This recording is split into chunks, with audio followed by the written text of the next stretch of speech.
제가 가진 성경으로 구약 1020면 이사야 43장 16절부터 21절까지 말씀입니다.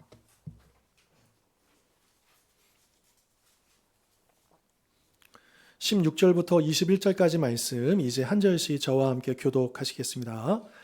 나 여호와가 이같이 말하노라. 바다 가운데의 길을 큰 물 가운데에 지름길을 내고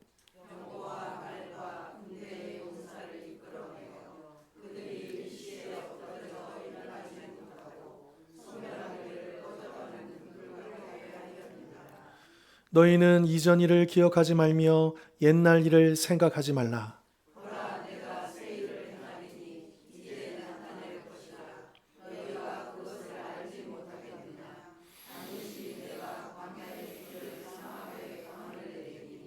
장차 들짐승 곧 승냥이와 타조도 나를 존경할 것은 내가 광야의 물을 사막의 강들을 내어 내 백성 내가 택한 자에게 마시게 할 것임이라. 내가 나를 위하여 지었나니 나를 찬송하게 하려 함이니라. 아멘. 자, 요즘 우리가 살고 있는 이 세상을 바라보면 참 너무 혼란스럽지 않는가라는 생각이 듭니다. 또 이런 혼란이 좋아지는 게 아니고 점점 나빠진다라는 생각도 들고요. 점점 심각해지는 또 환경 파괴로 인한 기상 이변과 자연재해, 그리고 전쟁과 분쟁은 물론 정치적, 경제적 어려움까지 가중되고 있는 이 세상의 혼란함들을 우리가 보고 있습니다. 또 저 멀리 다른 나라 갈 것도 없이 우리나라 상황도 보면 참 쉽지 않아 보입니다. 경제적인 양극화는 물론 정치적인 양극화로 점점 분열과 갈등이 심해지고 거짓 뉴스와 선동으로 인한 혼란이 크게 달아있는 모습을 우리가 보고 있죠. 이런 가운데 과연 우리 믿는 자들이, 그리고 우리 교회가 해야 할 일이 무엇인지 우리는 더욱더 고민하지 않을 수 없습니다. 사순절에 묵상해야 되는 여러 본문들이 있는데 그 중에서 오늘 이 이사야 선지자의 말씀을 통해서 이런 혼란한 이 시대 가운데 우리 믿는 자들과 교회가 과연 어떤 사명 감당해야 하는가 우리가 한번 살펴보도록 하겠습니다. 이사야서는 분량이 꽤 많습니다. 1장부터 무려 66장까지 있습니다. 굉장히 많은데, 그런데 그 주제별로 보면 딱 세 덩어리로 나눌 수 있습니다. 그래서 1에서 39장까지, 40에서 55장까지, 그리고 56장에서 마지막 66장까지 세 파트로 나눌 수 있는데요. 이 첫 번째 단락 1에서 39장에서는 한마디로 하면 무슨 말이냐? 유다와 예루살렘에게 심판을 선포하는 겁니다. 그 죄에서 돌이키라. 만약 돌이키지 않으면 하나님의 심판을 받을 것이다. 그러니까 이사야 선지자가 활동하던 그 시대는 이 북이스라엘이 멸망할 즈음입니다. 그러니까 남유다 백성들에게는 북이스라엘이 멸망하는 걸 보면서 더 이제는 우리도 이렇게 될 수 있구나를 느낄 수 있는 시대인 거죠. 그럼에도 불구하고 이사야 선지자 또 미가 선지자들을 통해서 하나님이 남유다에게 계속해서 말씀하십니다. 돌아오라고, 회개하라고. 그러면서 심판을 선포하십니다. 그러나 어떻게 했습니까? 끝까지 돌아오지 않죠. 끝까지 회개하지 않죠. 깨닫지 못하고 그대로 가게 되는 거죠. 자, 결국엔 그래서 이 이사야서 1장부터 39장에 얘기하고 있는 그 심판이 고스란히 임하게 됩니다. 자, 그러나 이사야서는 그 내용으로 끝나지 않습니다. 그 다음 파트, 심판이 이루어지고 모든 것이 무너지고 아무것도 보이지 않는 세상이 되었습니다. 그러면 그것으로 끝나느냐? 그렇지 않다라고 하는 거죠. 그래서 이사야서는 이 39장에서 맨 마지막에 유다의 멸망을 예고한 다음에 40장으로 넘어오자마자 분위기가 확 바뀝니다. 그래서 40장부터 55장까지는 이제 하나님의 징계를 받은 이스라엘 백성들이 어떻게 되느냐? 돌아오고 회복하게 될 것이다. 소망의 메시지를 주십니다. 그리고 나서 마지막으로 56장부터 66장에서는 그렇게 회복하고 돌아온 남아있는 자들, 남은 자들, 구원받은 그 자들이 그렇다고 한다면 이제 하나님의 심판을 경험하고 회복을 경험한 다음 그렇게 돌아온 그 남은 백성들이 해야 할 일이 뭐냐? 이것을 얘기하시고 또 그렇게 살 것을 촉구하는 내용으로 이사야서가 또 기록되어 있다라고 하는 거죠. 자, 그 가운데 오늘 본문은 어디에 속해 있느냐? 둘째 단락에 속해 있습니다. 그러니까 심판의 메시지가 아니고 회복의 메시지가 있는 두 번째 단락에 오늘 이 43장이 포함이 되어 있다라고 하는 겁니다.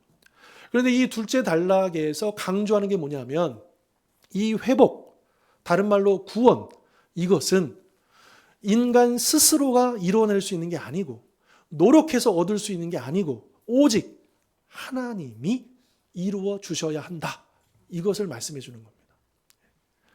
자, 그렇다고 한다면 이 둘째 단락의 시대적 배경이 뭔가?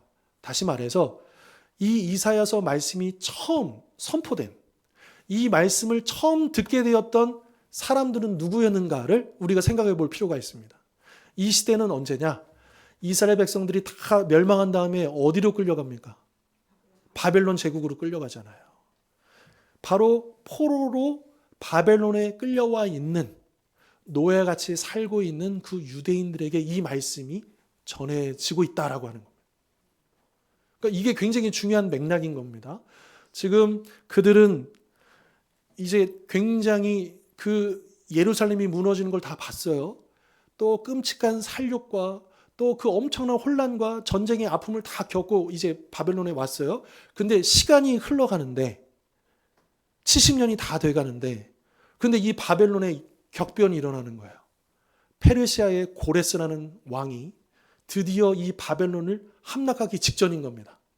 그러면 유대인들은 그런 시대 속에서 자기를 무너뜨렸던 바벨론이 또다시 무너지는 또 한 시대가 한 제국이 일어났다가 또 다른 제국으로 바뀌는 이거는 굉장한 격동의 시기 아닙니까?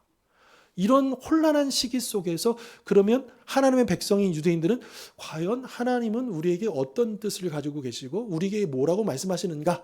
이런 관점에서 지금 이 회복의 말씀, 이 말씀을 듣고 있다라고 하는 것이죠. 자, 그래서 이 둘째 단락인 40장부터 55장은 이런 거예요. 이 당시에 그 격동 앞에 혼란 앞에 서 있던 유대인들에게 하나님의 말씀대로 이제 우리 이 유다가 이스라엘이 심판을 받지 않았느냐.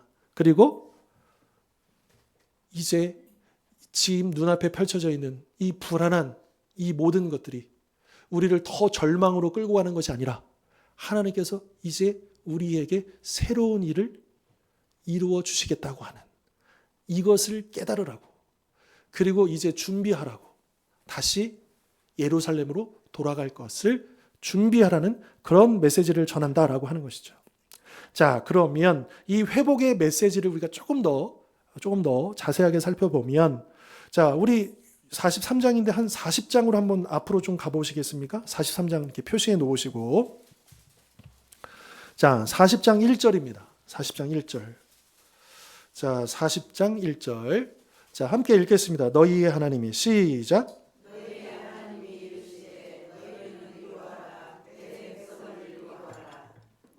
자, 위로하라, 위로하라. 누구를 위로하라고 합니까? 네, 그러니까 내 백성, 하나님의 입장에서 나의 백성이죠. 즉, 지금 포로로 끌려와서 아까도 말했듯이 예루살렘이 무너지고 수많은 사람이 살육당하는 끔찍한 장면을 두 눈으로 보면서 지금 강제로 바벨론에 끌려와 있는 사람들 아닙니까? 그러면 이들의 삶이 어떠했겠어요? 지금까지. 너무너무 비참했겠죠. 그렇지 않습니까? 네. 여러분 우리나라 이제 여러분 그 중앙아시아 지역들이 스탄, 뭐 우즈베키스탄, 카자흐스탄 저도 이제 카자흐스탄에 단기 선교를 갔다가 거기 있는 고려인들도 만나고 했었었는데 그 원래 고려인들이 원래 거기에 살던 분이 아닙니다. 그분들이 왜 거기까지 사시게 됐냐면 1937년도에 소련의 스탈린이 이제 갑자기 결정을 내려요. 요 연해주 지역, 이제 소련의 극동 지역이 있잖아요. 요 지역에 그러니까 소련이 봤을 때는 지금 그 당시 한창 이제 일제가 이제 태평양 전쟁을 이제 일으키기 직전이고 또 점점 이제 한반도를 점령하고 중국을 치고 이제 소련까지 위협하는 입장에서 그 국경 지역에 이제 일본인 첩자들이 많이 들어와 있는 거예요. 간첩들이. 근데 소련 사람들이 봤을 때는 한국 사람하고 일본 사람하고 외모를 보면 구별이 안 되는 거죠. 그러니까 이 소련에서 어떻게 하냐면 이 일본 간첩을 색출해내기를 좀 수월하도록 어떻게 하냐면 미리 그 공식 자료를 보니까 약 17만 2천 명 정도 되더라고요. 그냥 하루아침에 그 사람들을 강제적으로 그 말도 안 되는 그 열차에 다 실어가지고 아무것도 안 주고요. 그냥 다 붙들어다가 그 안에 쳐놓고 그 대륙 횡단 열차를 타고 아무것도 없는 그 지역에는 다 버려버린 거야.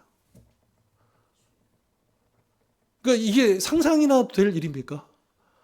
그래서 그 추운 그 극동 지역에 그 중앙 거기에 먹을 것도 없고 살 집도 없고 막 그런데 그냥 우리 선조가 그 지금의 고려인들이 거기 그렇게 버려진 거예요. 강제로 끌려가가지고.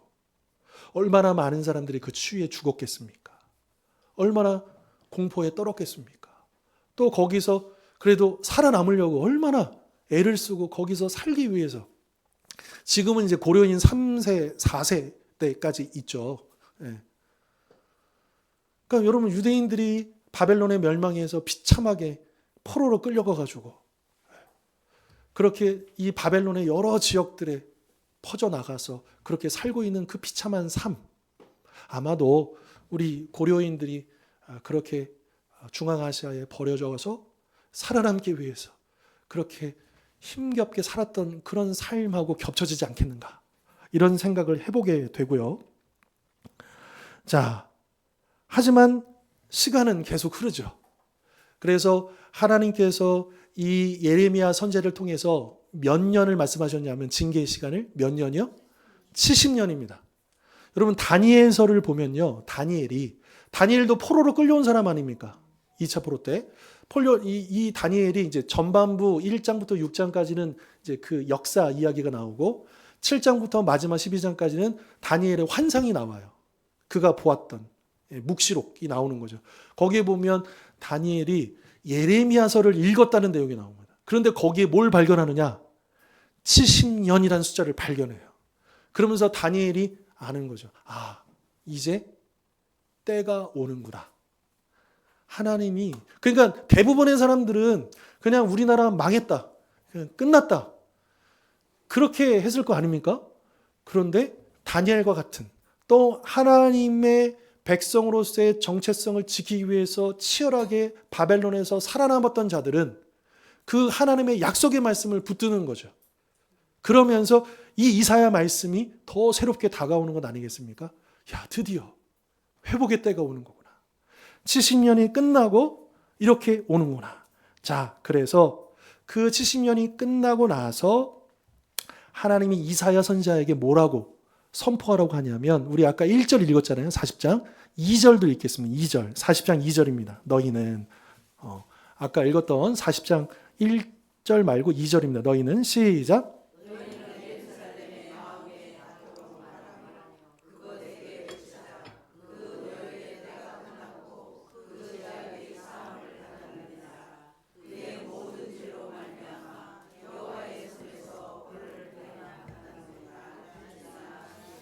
아멘. 자, 마음에 닿도록 말하여라. 그러니까 절망과 또 이제 벌써 70년이 흘렀으니까 이미 여기서 자리 잡고 힘들었지만, 그리고 벌써 다음 세대들이 태어나고 손주들이 태어나고 그런 시간들이잖아요. 그래서 이 사람들은 어쩌면 고향에 돌아갈 생각보다는 그냥 여기서 터 잡은 거 그냥 여기서 잘 살자 이랬을지도 몰라요. 실제로 나중에 느헤미야, 에스라에 보면 이스라엘 백성들이 예루살렘에 돌아온 사람들이 몇 명이냐? 5만 명이 채 안 돼요. 그 수많은 이스라엘 백성들이 끌려갔는데 실제로 돌아온 사람은 5만 명 전후입니다. 소수만 돌아와요.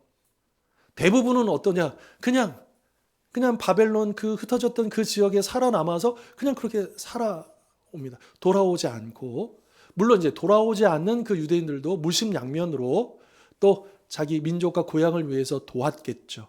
그리고 다니엘과 같은 사람들, 또 에스더와 같은 모르드게와 같은 사람들은 또 거기에서 또 정치적인 영향력을 가지고 또 물심양면으로 보이지 않은 곳에서 또 이스라엘 백성들이 돌아가게 되는 일들을 도왔을 것입니다. 아무튼 이 이사야 40장 2절의 말씀은 한마디로 하면 이제 징계는 끝났으니까 바벨론을 떠나 고향 예루살렘으로 돌아가게 하겠다라는 하나님의 약속을 지금 전하고 있는 겁니다. 그리고 이 약속은 포로로 끌려와 있던 유대인들에게는 드디어 우리도 돌아가겠구나, 회복되겠구나, 구원에 대한 기대를 하게 만들었을 것이죠. 자, 그런데 구약 성경에 보면 이스라엘의 역사 속에서 아주 대표적인 구원 사건이 하나 있습니다. 그거는 이스라엘하고 뗄래야 뗄 수 없는 구원 사건이에요. 그게 무슨 사건입니까? 구약에서요. 유대인들의 역사에서. 430년 동안 종노릇 하다가 그 사건이에요. 이거는 이스라엘에게 있어 지금도. 그러니까 이스라엘의 구원 그러면 딱 떠오르는 것은 출애굽 사건입니다. 이 출애굽의 놀라운 역사, 이 구원의 사건, 애굽에서의 해방 사건. 여러분 우리나라도 일제로부터 해방, 이거는 정말 잊을 수가 없는 사건이잖아요. 물론 이제 우리 젊은 세대들은 이제 직접 그걸 경험하지 않고 수업 시간에 책으로 배웠기 때문에 또 영상 기록물로 배웠기 때문에 직접 그 해방을 경험하셨거나 그 직후에 또 태어나셨던 분들만큼은 아니지만 그럼에도 불구하고 지금도 여전히 우리나라는 계속해서 우리나라의 그 해방되었던 그 사건을 아주 중요하게 가르치지 않습니까? 그런 것처럼 유대인들에게 있어서도 구원의 사건, 출애굽이에요. 이 출애굽의 해방의 그 사건을 이스라엘은 그들이 보았던 것을 대대로 전하고 또 전하는 겁니다. 그래서 유대인들이 유월절 그 만찬을 하잖아요. 그럼 이거는 가정별로 합니다. 그래서 가장이 유월절 날이 되면 그 예수님이 제자들하고 같이 유월절 만찬을 하셨던 것처럼 그래서 그 무교병, 떡과 또 포도주와 이거를 나누면서 그 가장이 그런 매뉴얼 같은 게 있어요. 그래서 이스라엘의 그 역사를 잊지 않기 위해서 출애굽 때 있었던 유대인들의 그 전승들을 그 아버지가 이 자녀들의 질문을 받으면 이야기해 주면서 그래서 첫 번째 잔을 들고 또 찬송하고 또 두 번째 잔을 들고 또 이야기를 해주고 그래서 계속해서 참 유대인들은 좀 독특하잖아요. 나라와 영토 없이도 1000년이 지났지만 그러나 민족의 정체성, 사실 그 민족의 정체성은요 구원에 대한 정체성이에요.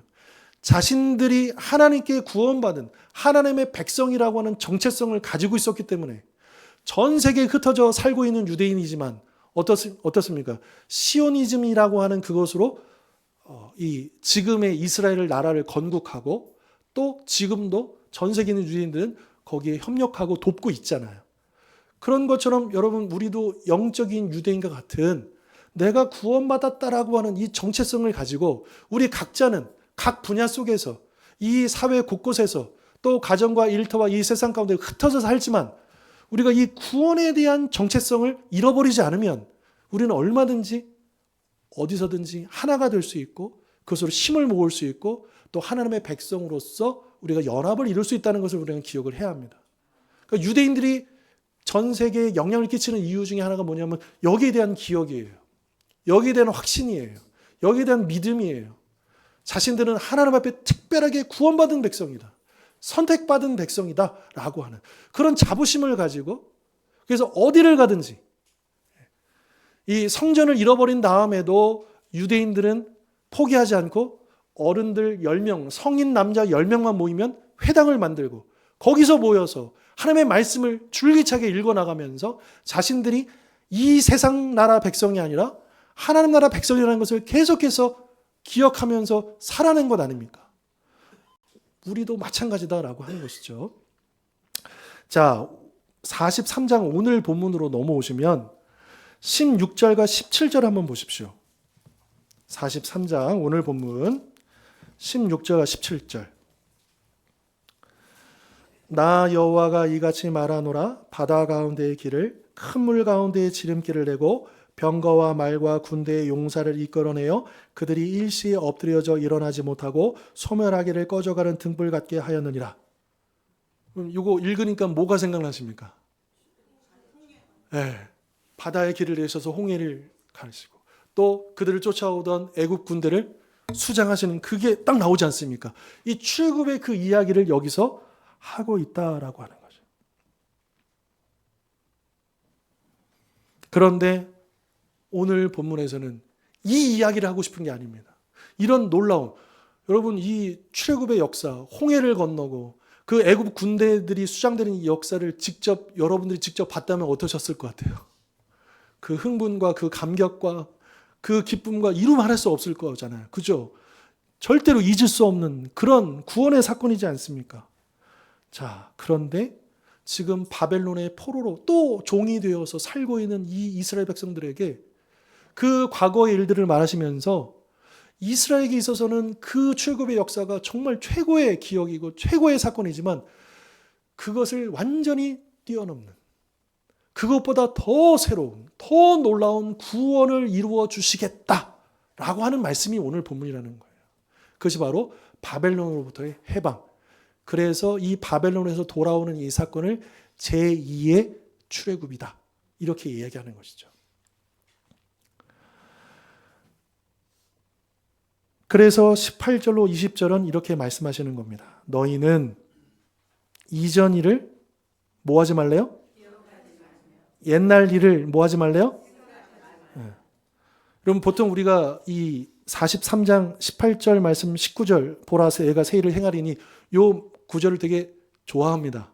많이 설교하기도 하고 많이 묵상하기도 하고 또 새해가 되면 이 본문으로 많이 설교하기도 합니다. 그런데 여러분 우리가 기억할 것은 여기서 말하는 이전 일, 기억하지 말라, 생각하지 말라, 이전 일, 옛날 일은요 슬프고 아프고 기억하고 싶지 않은 그런 옛날 일이 아니에요. 여기서 말하는 이전 일은, 옛날 일은 뭐예요? 16절, 17절이 말하고 있는 이스라엘에게 있어서 최고의 자부심이요, 최고의 구원의 사건이요, 최고의 은혜의 사건인 그것을 기억하지 말라는 거예요. 그것을 생각하지 말라는 거예요. 왜요? 하나님이 그거는 아무것도 아닐 것만큼 더 놀라운 구원으로, 더 놀라운 은혜로 부어주실 것이기 때문이라는 거죠.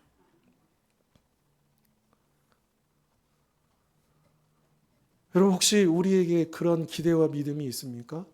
내가 지금까지 신앙생활을 해오면서 내가 주님을 만난 그 감격과 또 내가 구원받았었던 그 은혜의 그 기억들, 그냥 그거 겨우 쥐어짜면서 살고 있는데 하나님께서 그것보다 훨씬 더 넘치도록 새롭고 어떻게 표현할 수 없는 더 새로운 은혜를 부어주실 것에 대한 기대와 믿음이 있는가라고 하는 거예요.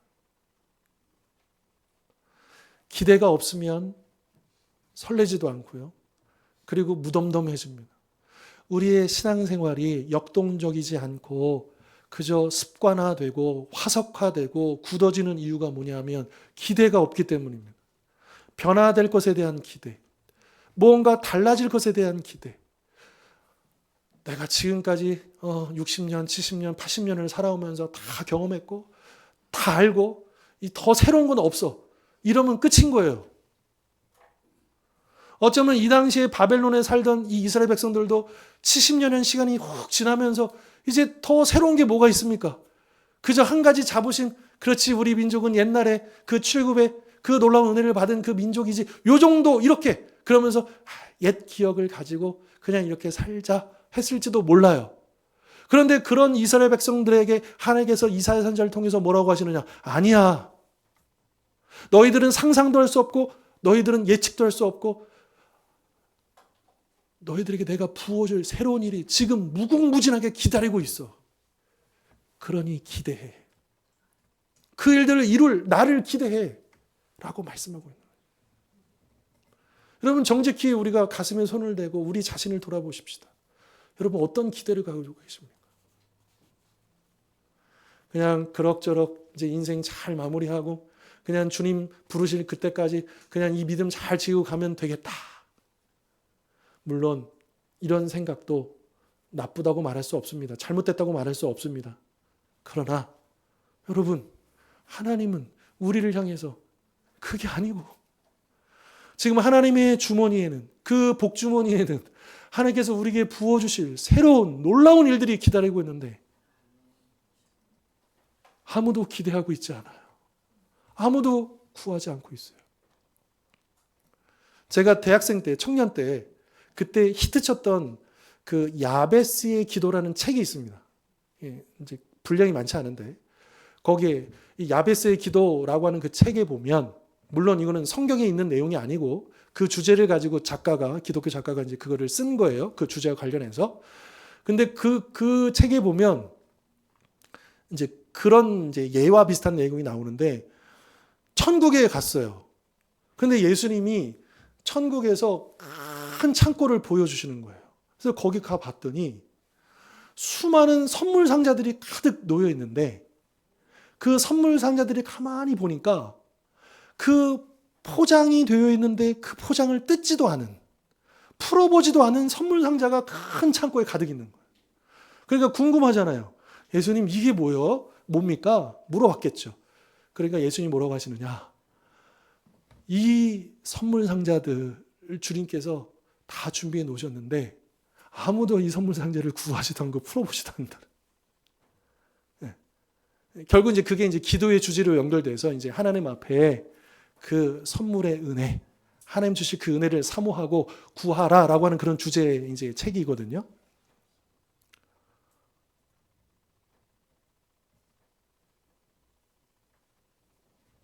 여러분, 우리가 하나님 앞에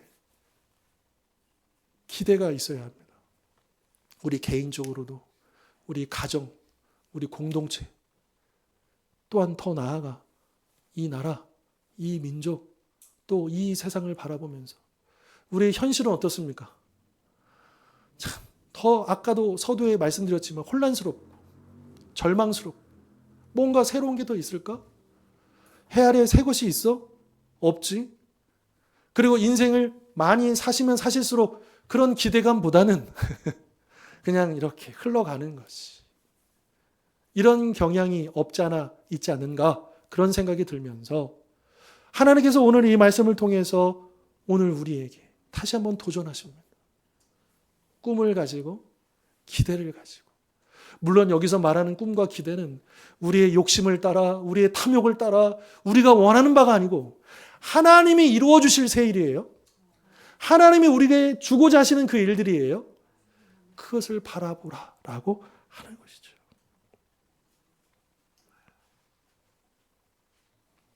하나님의 능력과 그 역사는 한계가 없습니다. 이미 놀라운 구원의 역사를 이루어 주셨고 또 우리에게 더 많은 그 은혜들을 부어 주셨지만, 그러나 주님은 여전히 그 놀라운 역사를, 그 풍성한 은혜를 뛰어넘을 새로운 구원의 역사, 그 은혜의 역사를 준비하고 계시고 이루시는 분이기 때문입니다. 자, 그렇다면 오늘 우리의 상황을 생각해 보십시다. 특별히 때가 때인 만큼 우리 이 나라, 우리 이 민족을 생각해 보십시다. 작년 12월 3일 비상계엄 선포 이후에 우리 사회가 얼마나 혼란스럽게 분열과 갈등으로 몸살을 앓았고, 사실 지금도 그 문제가 다 해결된 것은 아닙니다. 또 이렇게 우리나라가 리더십의 공백과 혼란 속에 있는데, 헤매이고 있는 이 사이에 지금 국제 정세는 어떻습니까? 지금 미국에 새롭게 다시 당선된 트럼프의 이 관세 정책을 필두로 한 자국 우선주의, 자국 보호주로 말미암아 온 세상이 지금 난리잖아요. 지금 지난 4월 3일에 이제 그 상호 관세라고 해서 우리나라는 25% 맞았죠. 일본이 24%예요. 또 EU가 10몇 프로고.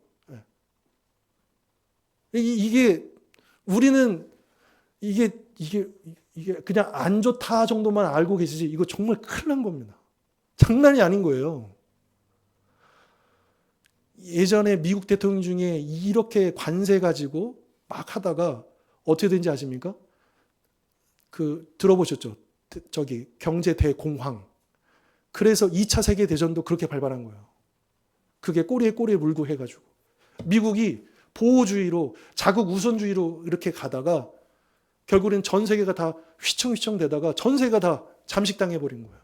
지금 트럼프라는 이 사람, 우리가 개인적으로 우리가 거기에 대한 평가나 그 사람에 대한 어떤 이걸 얘기하고 점이 아니고, 아무튼 확실한 건 뭐냐면 지금 미국의 이런 행동, 또 미국 대통령의 어떤 결정들, 이것들이 그냥 미국만의 문제로 끝나는 게 아니라는 거예요. 전 세계가 영향을 받고, 특히나 그 연약한 나라들, 작은 나라들은요, 그 소용돌이 속에서 그냥 흔적도 없이 사라져 버릴 거예요. 여러분, 전쟁은 어떻습니까? 우크라이나와 러시아의 이 전쟁이 그냥 거기에 붙잡혀 있어서 해결되지 않잖아요. 그렇죠. 옳고 그름을 떠나서요. 누가 잘했냐 못했냐를 떠나가지고 이 전쟁 자체가 가해자도 피해자도 다 죽는 거예요. 그렇지 않습니까? 중동의 문제는 또 어떻습니까? 그러니까 이 세상을 보면 너무너무 어떻게 이게 해결되지? 여기서 도대체 하나님 어떻게 역사하시지? 보이지가 않습니다. 자, 이렇게 미국은 자기 우선주의를 내세우고 관세를 하고 하는데 우리나라는 어때요? 지난 석 달 동안 리더의 공백, 책임자가 없어요.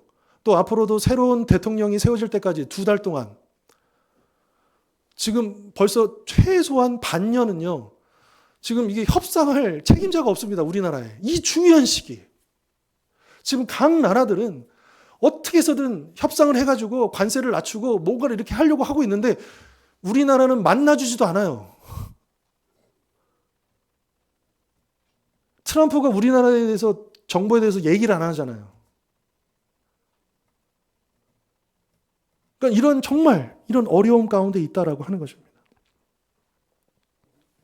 그러나 여러분, 우리나라의 역사를 생각해 보십시다. 하나님께서 이 나라와 이 민족의 위기 때마다 어떻게 해주셨습니까? 일제로부터 해방된 직후에 우리는 또 정신없이 6.25 전쟁으로 우리나라 모든 기반시설이 무너졌잖아요. 그럴 때 하나님은 기적과 같이 이 나라를 일으켜 세워 주시지 않았습니까?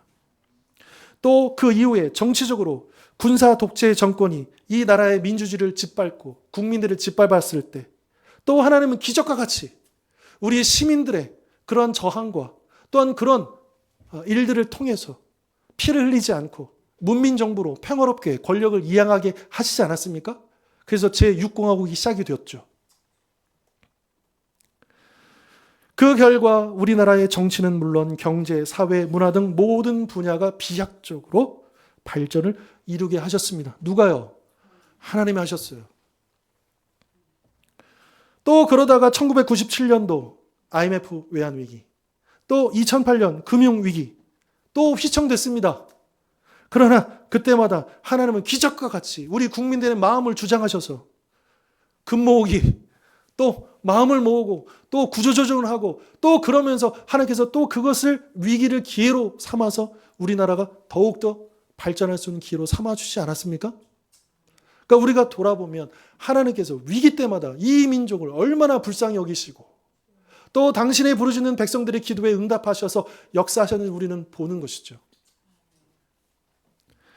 자, 이번에도 또 우리는 큰 위기 가운데 있습니다. 참 부끄럽게도 지난 8년 전에 최초의 대통령 탄핵이 있었는데 또다시 이 일들이 반복되었습니다. 참 안타까운 일이죠. 어느 진영을 떠나가지고 이 일들은 기쁜 일이 아니잖아요. 우리나라의 위기잖아요. 누구의 책임인가를 다 떠나서요. 또다시 우리는 이 위기를 만났지만 그러나 하나님께서는 이 나라 이 민족을 그냥 두시지 않고 또 새로운, 더 새로운 그런 놀라운 일들을 이루실 줄 믿습니다. 여러분, 그 하나님 우리가 바라보자는 거예요. 거기에 대한 기대를 걸자는 거예요. 우리는 이 땅 대한민국의 시민이자 또한 하나님 나라의 시민으로서 앞으로 하나님이 새롭게 이루어 가실 그 일들을 기대하고 그 일이 온전히 이루어지길 우리는 그 어느 때보다 간절히 기도해야 되는 줄 믿습니다. 비단 나라의 일뿐만 아니라 우리 주원교회는 어떻습니까? 또 우리 가정과 개인의 현실은 어떻습니까? 오늘 본문이 얘기한 것처럼 우리의 현실은 광야와 같고 사막과 같고 길이 없고 물이 없고 어떻게 하지? 앞으로 미래는 어떻게 하지? 여러분, 우리 안에 염려와 두려움이 있잖아요. 그럴 때 우리는 길을 내시고 강을 내시는 놀라운 구원의 역사를 기대하며 우리는 더욱더 부르짖어야 될 줄 믿습니다. 우리가 해야 할 일은 두려워하는 것이 아니라 기도하는 일입니다. 염려하는 것이 아니라 부르짖는 것입니다. 우리의 지혜를 모은들 우리가 그 문제를 해결할 수 있겠습니까?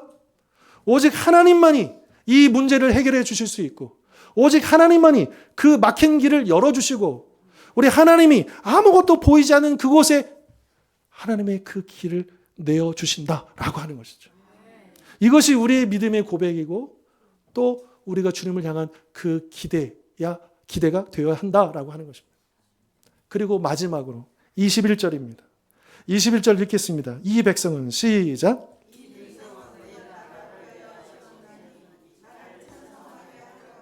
아멘. 여러분, 하나님께서 그동안에 우리 민족을 또 나를 우리 가정을 우리 교회를 위기 때마다 구원해내시고 또 우리를 일으켜 세워주시고 그렇게 구원의 역사를 이루신 목적이 뭐냐? 21절이에요. 우리로 하여금 뭘 하게요? 네, 하나님을 찬송하도록. 찬송하다라고 번역되는 이 단어가 말하다는 거예요. 전하다는 거예요. 하나님, 여러분 찬송의 핵심이 뭡니까? 하나님이 행하신 일들을 멜로디에 맞춰서 부르는 것 아닙니까? 그냥 나의 감정을 고백하고 이거를 보통은 찬양이라고 하지 않아요. 좁은 의미로 찬양과 경배는 뭐냐? 우리 아까 부활절 우리 4월 주제 찬양처럼 예수님이 어떤 분이신지 하나님이 어떤 일을 이루셨는지 그것을 믿음으로 고백하며 곡조에 맞춰서 올려드리는 것이 찬양입니다. 여러분, 우리 안에 이런 어두울 때일수록 힘들 때일수록 우리 입술에 찬양이 더 커져야 될 줄 믿습니다. 하나님이 행하셨던 일들뿐만 아니라 이제 행하신 그 일들을 바라보면서 하나님 지금 준비하고 계시죠. 이제 주님께서 행하실 것을 우리는 바라봅니다. 과거에 그렇게 하셨던 것처럼 우리의 경험을 완전히 뛰어넘는 우리가 경험했던 그 은혜를 완전히 지우게 할 만큼의 더 풍성한 놀라운 그 은혜를 부어줄 줄 믿습니다. 우리가 그렇게 엎드려 부르짖는 모든 성도님들 되실 수 있기를 주님의 이름으로 축원합니다. 기도하겠습니다.